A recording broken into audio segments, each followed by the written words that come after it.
Fighting.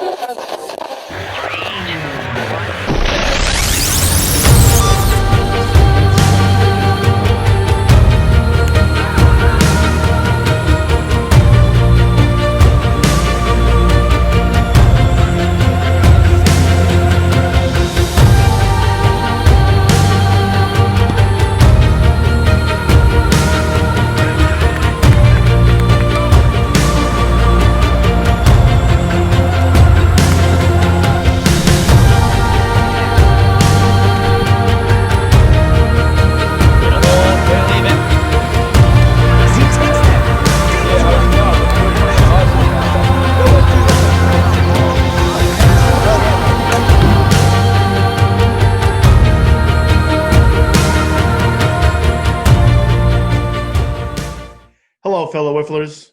My name is Anthony Dioria, and I am the host of Let's Go Sundays Around the Wiffle Horn and Regional Director of Golden Stick Wiffle Ball League.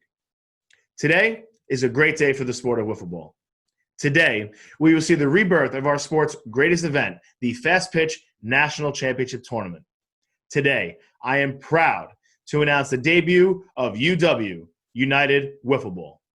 What is UW? It's a group of wiffle ball ambassadors from around the country that have come together and decided to keep lit the fire of the NCT that so many people have both played in and contributed to over its illustrious 30-plus year run. United Wiffle Ball is committed to continuing the tradition of the National Championship Tournament, the NCT, in 2020 and hopefully in the years to come. Now for more on United Wiffle Ball and how it was conceived, here is Golden Stick Wiffle Ball League's Regional Director, Rob Landrew. Rob, welcome to the show. Anthony, thanks for having me. Real excited. I agree. This is a great day for us, man. So listen, let's get right to the chase. What is United Wiffle Ball? Well, real excited to announce this, but United Wiffle Ball is a committee of experienced wiffle ball ambassadors, directors, players, whose responsibility moving forward will be to run the National Championship Tournament of Fast Pitch Wiffle Ball. And in addition, our goal is to pay homage to all fast pitch champions for the past 30 years, as well as build upon all of that in the future. It's really an amazing collective group of guys. I mean, that's great. I've been privy to be a part of this group, so I'm really excited that this is finally coming to fruition. Why don't you talk a little bit more about who is on this board of governors, for lack of a better term, that put this league together, or this tournament together, rather? Sure. I mean, again, we're not necessarily a governing body. We're not a league. We're not a tournament. You know, our goal is to just put these things that I just mentioned all together, but our one event will be the NCT to continue that forward. But for the people who are involved, we've obviously, myself and you have been involved from the beginning. We've always wanted to bring in minds that made the most sense, and we've brought in Tim and Paul Cook from Mid-Atlantic Wiffle Ball, who, along with us, have the most progressive experience in terms of the fast pitch scene and in the Northeast especially, to build upon the NCT moving forward. Beyond that, we have ambassadors to the game, including longtime tournament director Tim Dean from Austin, Texas Tim, as well as longtime usual suspect player. He's been all over the wiffle circuit, running events, being tournament director, being a player, a well-respected individual in Dan Lanigan. Those type of guys obviously can still play. Tim Dean has all the experience in the world running these events. We wanted to get these correct minds in there.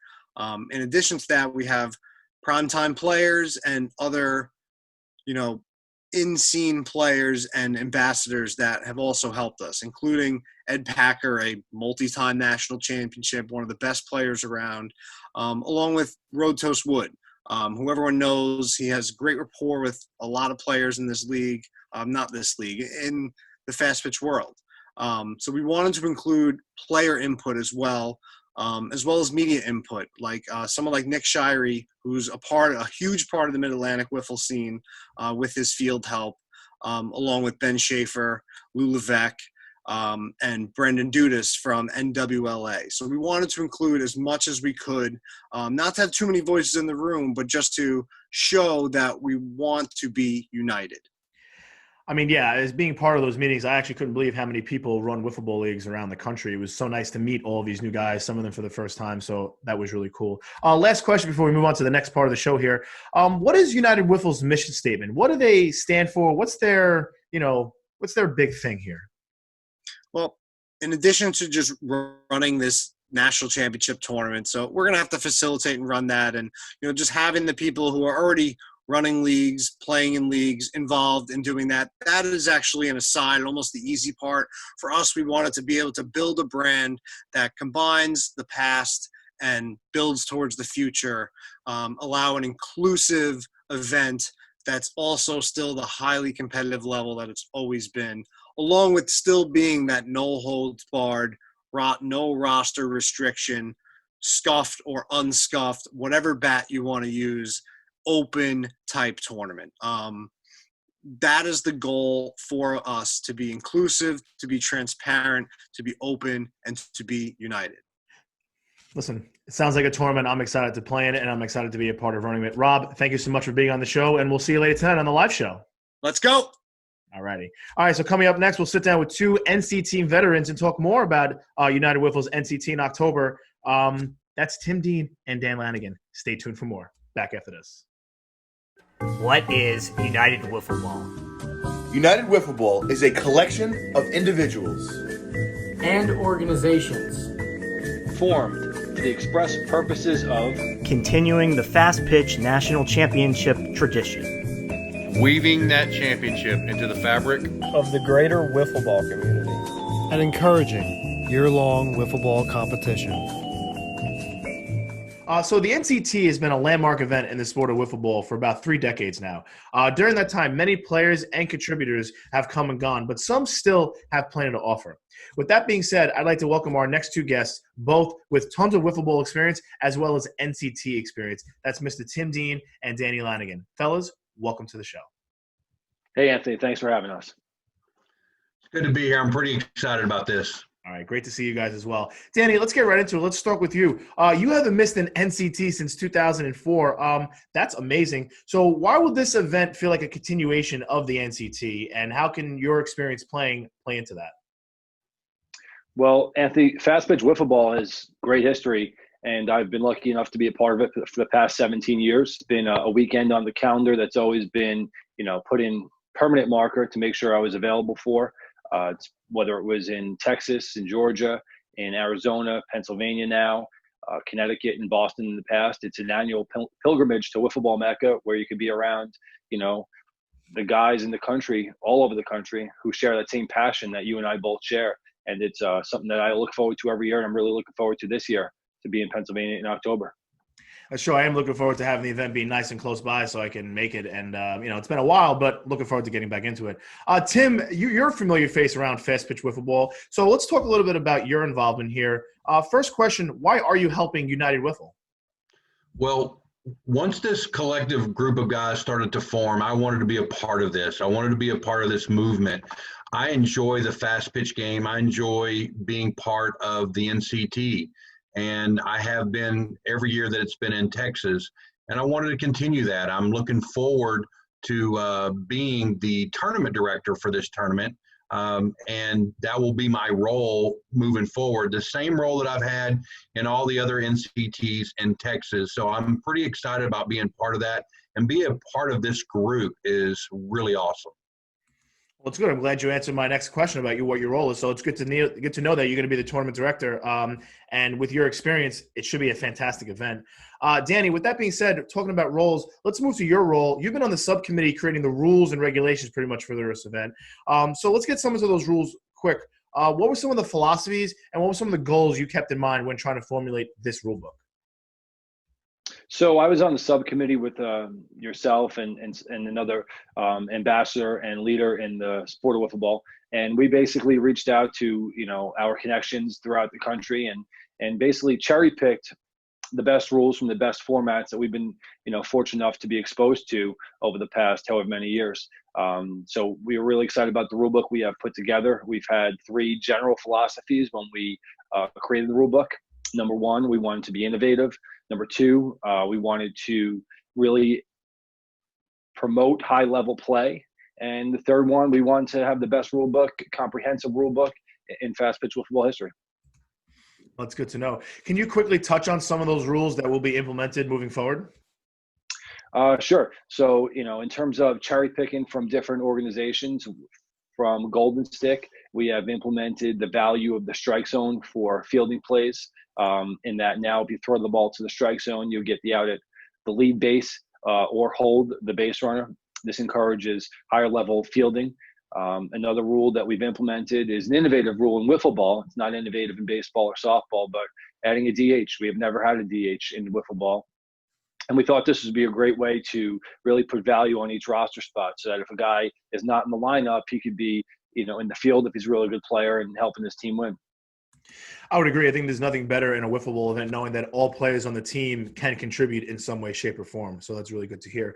Tim, we'll finish up with you. Last question. Where do you see the future of this event moving forward now that United Wiffle is kind of doing this on their own now? Well, with the collective group of individuals that we have on our committee with all different backgrounds, I'm pretty excited about the future as it moves forward. And we have really done a good job in promoting that type of philosophy amongst our group. And I have no doubt that we will move this forward in the right direction with this group. I love being around these individuals. I love the game. And with everybody's passion for the game, I really do think that there's nothing holding us back from bringing in all collective groups from the north, from the south, east, and the west, all these leagues and formats background to come to one tournament to crown the true fast pitch national champion. I agree. That was well said. For me, it's been an honor and a privilege to be on this panel and to be doing this show for us today. Tim and Danny, hope all is well, and best of luck to you moving forward in the future. And thanks for being on the show. Thanks, Anthony. Thank you. So now let's talk a little bit more about the venue and where we're going to be playing this event. Talk a little bit more about our collaboration with the York Revolution. And in order to do that, let's bring in MAW Director Tim Cook. Tim, how you doing, pal? Great. Thanks for having me, Anthony. No problem. My pleasure. Great to have you. All right. So let's talk a little bit about this partnership and how it started with York Revolution. So the groundskeeper from the Revolution found the MAW website last summer. Weren't able to get anything off the ground in 2019, but we talked a bunch in the off season about possible 2020 events. So we ended up booking it for an MAW event in October. And once United Wiffle came to fruition, it made a ton of sense to hold the tournament in the stadium. Just isn't just one old minor league stadium. It really is an upper tier one. Nice. I'm glad you mentioned that because from the pictures we've seen, the place looks fantastic. So maybe you can tell us some of the unique aspects of the field that are cool and what make this venue different than other places. Yeah, so the stadium, it pays tribute to Hall of Fame third baseman Brooks Robinson. He played for the York White Roses of the Class D Piedmont League as an 18-year-old in 1955. So the plaza behind home plate is dedicated as Brooks Robinson Plaza, and there's a statue of his likeness. The main road into the stadium's 5 Brooks Robinson Drive. The stadium has a lot of intentional quirks that make it stand out. They have a wall that they call the Arch Nemesis in left field, which is 37 feet, 8 inches tall. So it's 6 inches taller than Fenway's Green Monster and the tallest wall in pro baseball. Got great backdrops in center field. There's a grassy area with big jumbo video board, elevated picnic areas, playgrounds. We're going to utilize the stadium walls to every extent practical. Fields are going to be unique. They're going to have character. They're not going to be cookie cutter. Obviously, the outfield walls are padded. Warning tracks are going to be on some of the fields. And then all the extras, the stadium beer sales, the public address system, the video board usage. We're going to leverage some Revolution equipment and, of course, the main attraction, the very, very awesome maintained grass and dirt and great lighting system as well.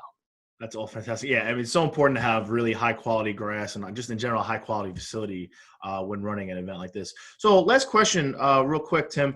Why does having a venue like this even matter for running a national wiffle event? Why couldn't we just found any other piece of grass? Like, why does this venue matter to run this United Wiffle event?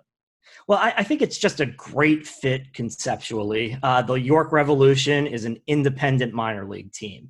Independent teams, minor league teams especially, have a real do-it-yourself spirit and attitude. The players are guys that are just not ready to give up on their baseball dream quite yet, and they go to great lengths to play. So that do-it-yourself and never give up on your dreams attitude of independent leagues is very, very similar to what you find in wiffle ball. I thought that was a natural connection. At the same time, the stadium is a legitimate upper-level minor league stadium. It feels both independent and professional at the same time, which is sort of the perfect atmosphere for like a big national wiffle ball event like we hope this one will be. And, though we realize that York, Pennsylvania is not exactly a destination for many people, this stadium itself, we believe, is worth traveling to play in for its uniqueness and for all the other reasons I mentioned before. We truly believe that the stadium will make for a one-of-a-kind wiffle experience. Well, those are all fantastic things to hear. I do know there's some casinos in the area, so perhaps maybe that'll bring a little more excitement to the York, Pennsylvania area. Tim, thank you so much for your time. Any last thoughts for people who are watching and about the York Revolution Stadium, or just in general about the United Wiffle event? I just so excited to get this launched, and hopefully we will see you in October. That sounds like a great idea. Tim, thanks for your time. Thanks, Anthony. All righty.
Okay, welcome back to our show, everybody. Our next segment will touch on the player body and the different players and leagues that should be interested in playing in this United Wiffle Fast Pitch event. For that, let's bring in two wifflers with tons of fast pitch wiffle ball experience. That's Mr. Ed Packer and Mr. David Rotoast Wood. Fellas, welcome to the show. Hey, how you doing? How you doing? Great to see you guys. Packer, this first question is for you, pal. Why should players even be interested in playing in this United Wiffle event? This is an open format where you can bring any team, no roster restrictions to come in. We've really tried to simplify the rules down so that it's just kind of a conglomerate of rules that every league and organization has, so it's not anything out of the ordinary, so any team's going to be able to come in and have some success. That's really good to hear that there's not going to be a lot of restrictions on who can play in this event. So that segues perfectly to Toast, your question. Who should be playing in this event? Everyone. Everyone should come. We want everyone to come. We want as many people there as we can get. It's like you said, there's no restrictions. You can come with whatever ball you want. You can come with whatever bat you want, as long as it's a regular bat. It's not a huge one with certain little ins and outs. But everyone's played by these rules before. It's not going to be a surprise to anyone. So every league that's had a fast pitch kind of rule set, you should come and try it out because we want to open. I mean, it's an open format and we want to welcome you in and we want to continue this thing on down the road. All right, I'm glad you brought up the different leagues. So that segues into our third question here. Packer, this one's back to you. Why would leagues like NWLA or the Ridley Park League or SP Whiffs, why would they want to send teams to this United Wiffle event? I think all leagues, including the ones you had, I know NWLA encompasses a bunch of leagues that go there. But leagues like that are able to come in because they throw unscuffed. They do something a little bit different than we do, so they can come in and have success because there's guys in the circuit now who play in the style that we play, and they throw an unscuffed ball, and they have a lot of success because it's something out of the ordinary. So if leagues like that come in, they have guys who throw hard, who are very accurate, who they come in, they're going to have success in our style of play as well. And I think they're going to surprise a lot of people. Well, that's really good to hear. I love that this event is really catering to everybody. So another question for you, Toast, here. So Packer talked on some leagues. What are some different ambassadors you want to reach out to today, right now, that you want to pretty much tell, hey, this league is awesome. Well, you should play in this event. Right. Well, I mean, there's a bunch of leagues. We want to scatter it around. You know, I know down in Louisiana, Ben's doing something with SBW. He said NWLA, which has 1 million people in it. We want as many of those people to come as possible. They play good ball, and we play good ball. We just need to come together finally. We want to go for the Ridley Park guys. I know Connor does a little work over there at Ridley Park. I know he can get some of those guys to come. I didn't mention a couple guys for NWLA. We need Dudas. We need Jimmy Cole. We need Kayvon. We need the Jonkman. We need all those people. And we really just want to bring everyone from around the nation into this one event and make it as open and as fair as possible. That way any team can come in and compete. Nice. I love, again, just bringing the all-inclusiveness is like the theme of this league, the theme of this event, so it's really great to hear. Before we get to our last question, I want to thank you again for being on the show today. I hope all is well with everybody. This is for both of you. Whoever could start, it doesn't matter. Why will this event be fun? What's going to make it different than previous fast pitch events in the past, and what's going to make this one fun? This event is going to be at the York Revolution AA Baseball Stadium, where it's going to be one of the best venues that we've ever had to play wiffle ball at. The field is completely manicured. We have a grounds crew who's going to be keeping things tip-top shape throughout the day. Everything is going to be the best of the best possible that we can get. We're going to have Jumbotron, PA booth. We're going to have all of that there, and it's going to be one of the sickest events that just has everything that we've wanted that we might not have seen in the past. At the highest level. I know the York Revolution Stadium is a beautiful arena, beautiful stadium, I should say. So really excited to be playing there. Toast, your thoughts on what's going to make this event super fun for everybody? Well, he left out the most important part, which is the beer cart. There's going to be a beer cart coming around. I mean, I'm sold already. I mean, what else do you need? But no, like you said, the field's tip top, and we want it to be as much as a competitive event. We want it to be like a social event too. So we can come in and we can talk to these guys. They learn from us. We learn from them. We make new friends out of it. I mean, like kind of make a vacation out of it. Make a whole weekend out of it. Come down and hang out with some new guys you never hung out with before and play some whiffs. Enjoy yourself. I mean, that all sounds super fun and fantastic. I'm looking forward to the event. Hopefully I can see you guys there as well.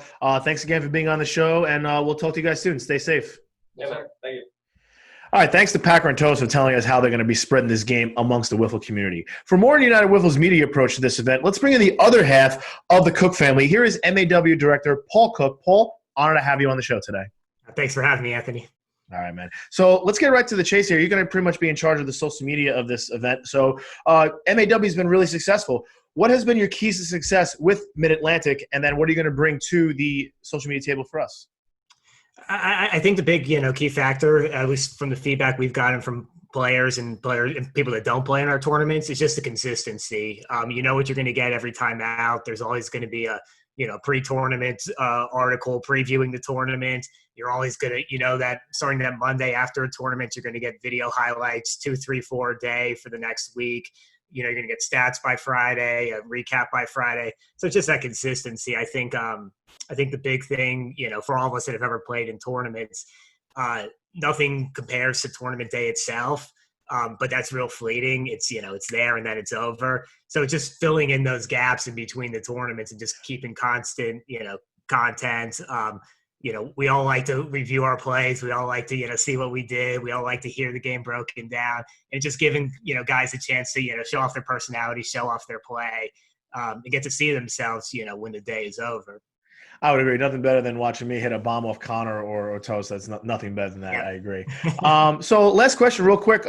So what are some other ideas that we have in the works for United Wiffle and this national championship tournament? What are some of the cool things from a media standpoint we're trying to implement here? So, like I said with MAW, I think it's just about, spotlighting the players. letting everyone's personality show out. So like one of the things I think we're really planning on doing is kind of really focusing on interviews, not only to be able to show after the tournament, but to be able to put out on social media during the tournament. I think that's a great way to see the game that maybe hasn't been exploited as much as it could be, to be able to hear someone's thoughts in the middle of a big tournament like this as they're going for a national championship. I think there's a lot of cool ways we can use the atmosphere of the ballpark to make that different and unique. We've got some ideas in the works there. I think like all aspects of this tournament, we're really sort of keyed in on the United, term and for media. I think kind of one unique thing we're going to do is in the lead up, I think we're going to be highlighting a lot of players and teams that we don't even necessarily know are going to come to the tournaments, but that are having a good season in their local league. That are having good tournaments, just sort of putting the spotlight on them. Obviously, we hope that eventually, whether it's this year or a future year, they will come out and give us a chance. But it's just sort of recognizing those players throughout the year. One of the three goals of United Wiffle Ball is to encourage year-round play. So I think that's one cool way we can do that. And I think the last thing is just we sort of for people that aren't at the tournament, we want to make it, as easy as possible to follow along. That's something I don't think we've hit as well as we could in MAW at some points, just because it's usually me running around trying to wear 12 different hats at once. But I think we'll have the capacity here in order to do that. So, the goal is basically whether, if it's your parents, your friends, a teammate from your local league you play in, just a passerby. We want them to be able to find this stuff easily. We want them to be able to choose how they, digest the content. Whether they want to see highlights, we'll have that on Instagram. If they want to see live look-ins, we'll have that on Instagram. If they want just game updates, we'll have that on Twitter. We plan on having some sort of web-based score updates. So it's just making it as easy as possible for people to follow along and really sort of, get the experience during the tournaments. And then same thing before and after. We just want to, as much content as possible, as much ways for guys to just, digest, everything that happened. Yeah, no doubt. I mean, as someone who runs Golden Stick, I adore what you guys have done with Mid-Atlantic, and I'm hoping that in the future we can take a lot of your skills and your ideas and make our league just as good as yours. And I agree. There'd be nothing better for passerbys to come in and be able to see what's going on. And I mean, York Stadium, there's going to be a lot of people hopefully showing up, as long as we have social distancing, right? But so that would be really cool. Paul, thanks for spending some time with us. We'll see you in October. All right. Thanks, Anthony. All right, pal.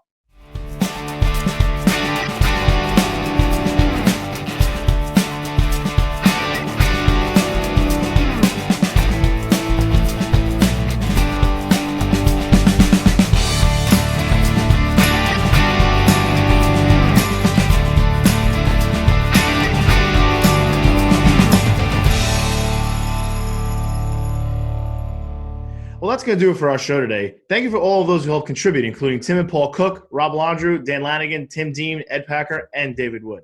Special shout out to Nick Shire for helping with the rules and getting the York Revolution Stadium. And another special thanks to Ben Shaver from SP Whiffs for putting together the different teaser videos that were released prior to today.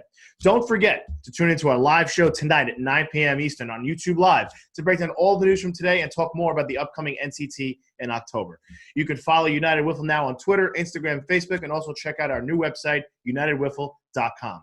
Thank you for watching. Please continue to practice social distancing if required by law, as well as wear a mask in public if your state requires you to do so. Also, a large thank you to all of the nurses, doctors, and first responders, and all the other essential workers that have put their lives in harm's way so that we can all be safe. Thank you, and have a tremendous rest of your day.